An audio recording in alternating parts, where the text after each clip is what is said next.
So let's leave that world and let me courageously weigh into the physician fee schedule final rule. And I will go to the end of the reg where they show you the specialty impact of the final rule. And I will show you here, as you see, both the proposed and final. And you see 0, 0, 0, 0. And everybody is smiling and happy. There's no gains, no losses. Let's go home. Let's go back to Iowa, whatever. But I caution you that you might want to just hang around just a little bit more.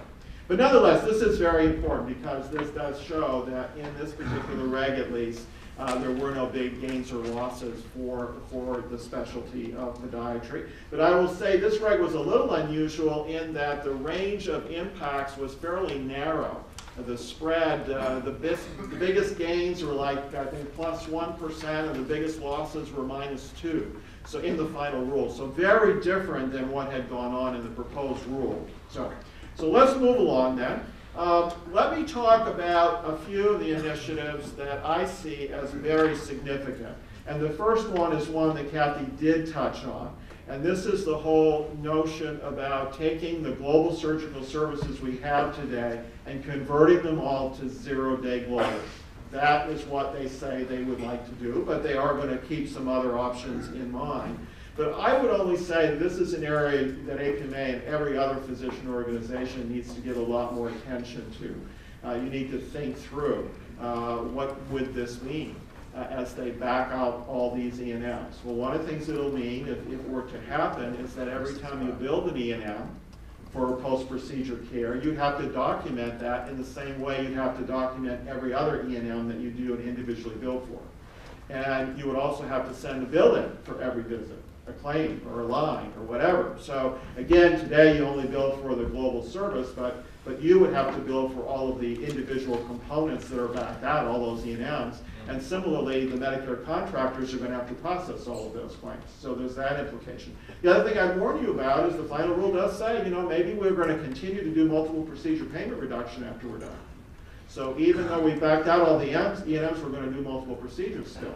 Even though I would argue that historically, multiple procedure was applied to the global services because of the post-op and pre-op that they felt was duplicative. So if I did 2 procedures, I didn't see you 2 sets of visits, I saw you 1 set of post-op visits. So there was somewhat of a logic there. I think we back out all these visits, this multiple procedure is very questionable. But nonetheless, the program has not so far said, oh no, we don't think we're going to go ahead with that. We may well keep that in place.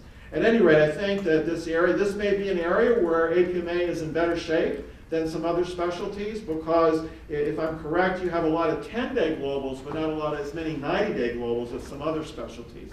And so the more E&Ms you back out, I think, the more significant this can be. And obviously, what you want is to be somewhat assured that when this is done, that the price for the surgery will still be a reasonable, fair price for the procedure. And I think how we get to back out all this thing, I think, is very much an unknown at this point. Let me leave that one alone.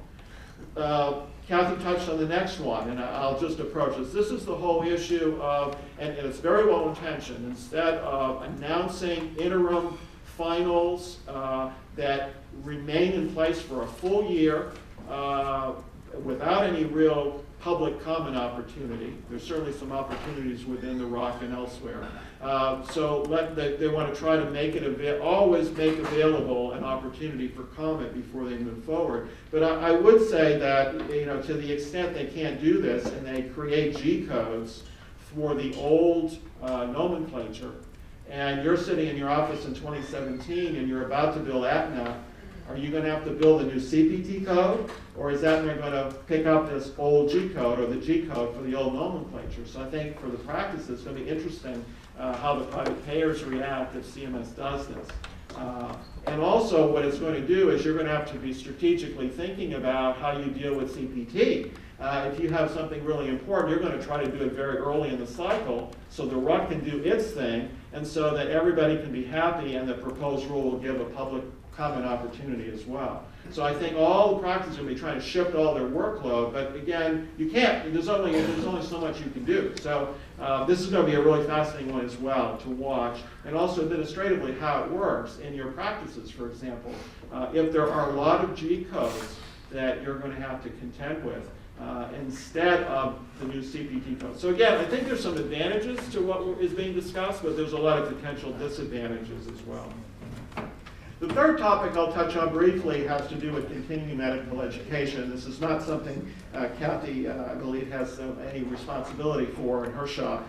But this was the notion where under the Open Payments or Sunshine Act, if a manufacturer made a contribution to support a CME program accredited by the PODIATRY accrediting body, that payment, at least theoretically, was supposed to be disclosed and publicly reported.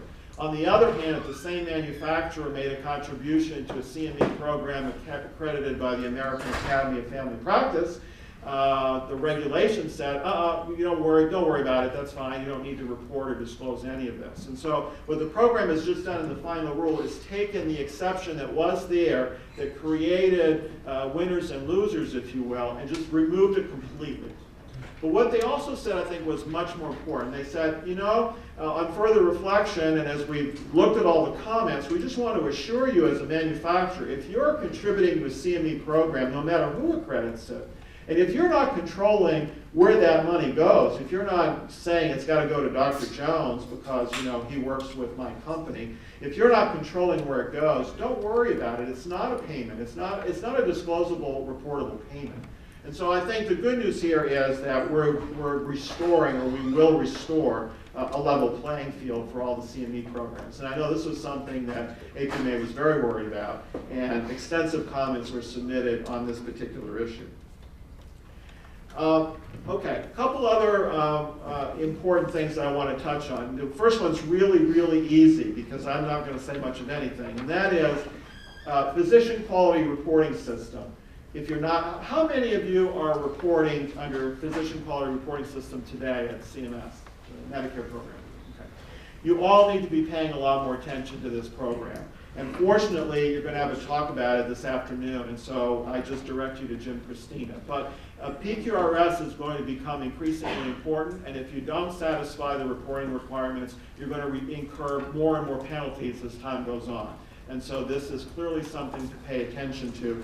And this PQRS is also important for another thing I will spend some time on, the value modifier. But so that's the easy one. The second one is much, much more difficult. So in fact, what I started to say here, I think may need some amendment. There's something out there called the Quality and Resource Use Report, QRURs, Quality, Resource, and Use Reports.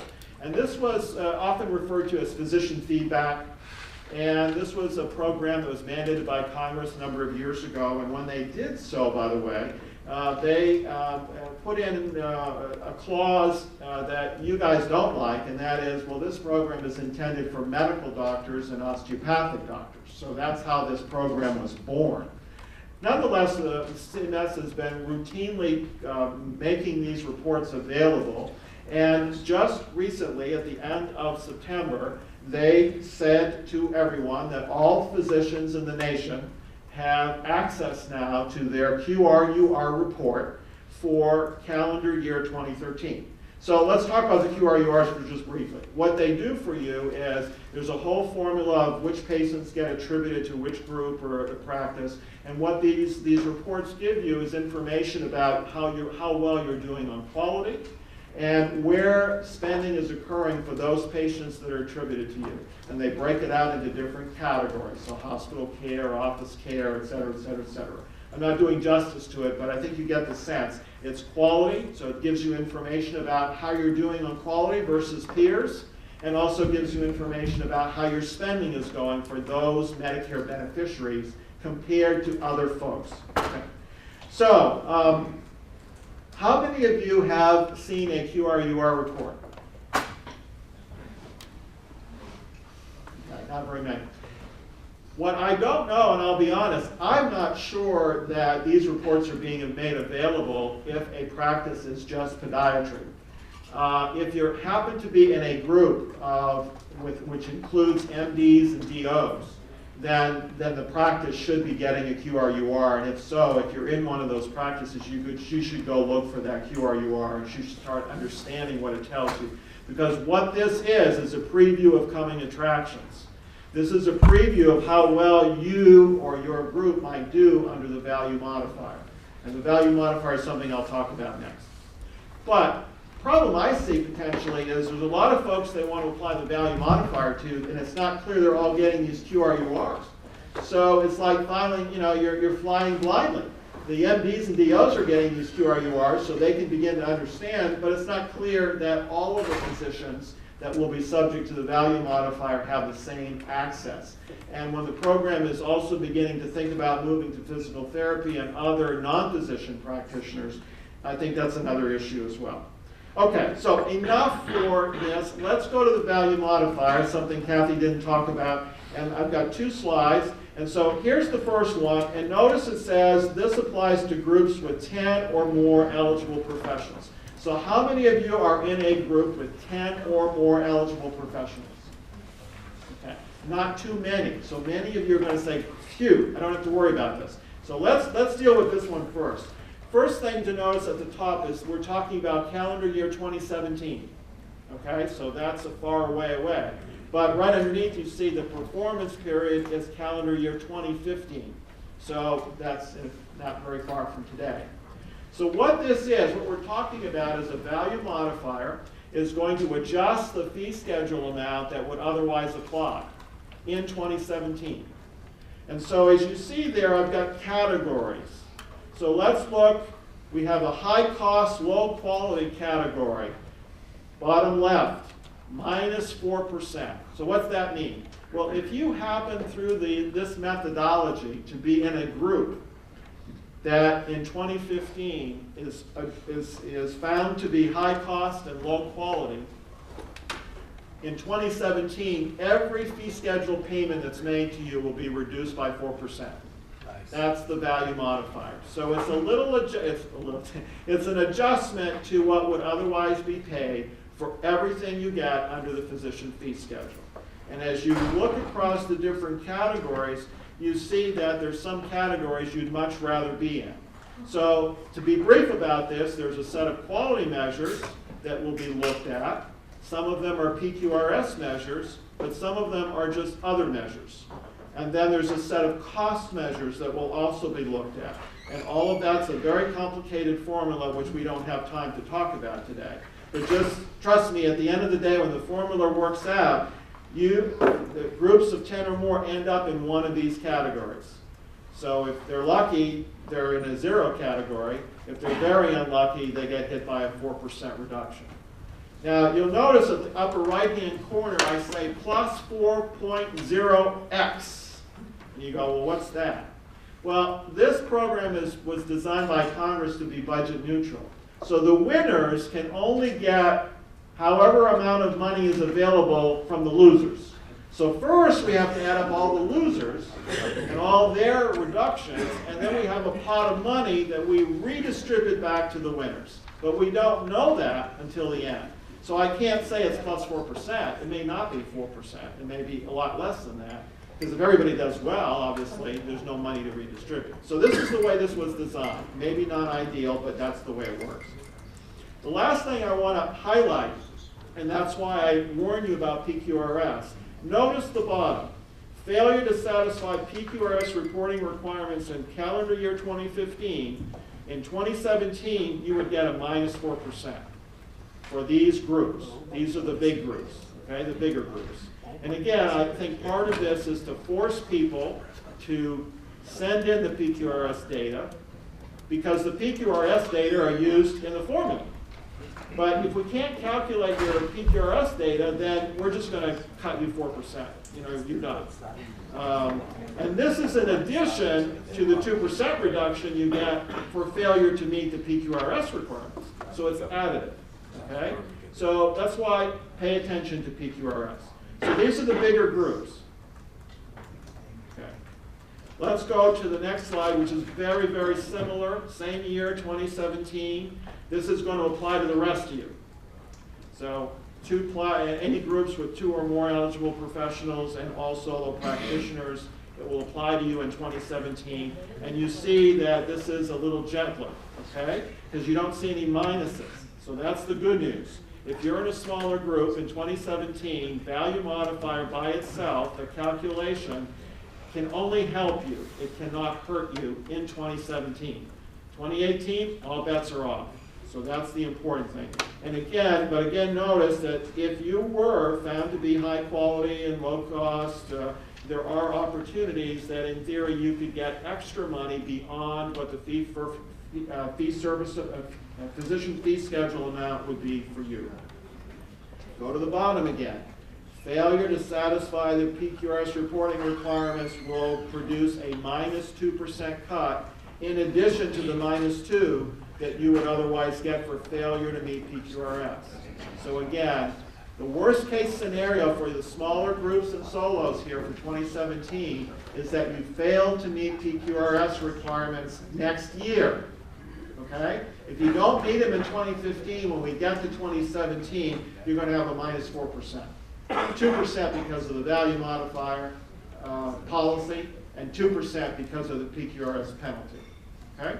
So again, pay attention to PQRS and start to get ready for this new value modifier world, and that's why I mentioned the PQRUR reports.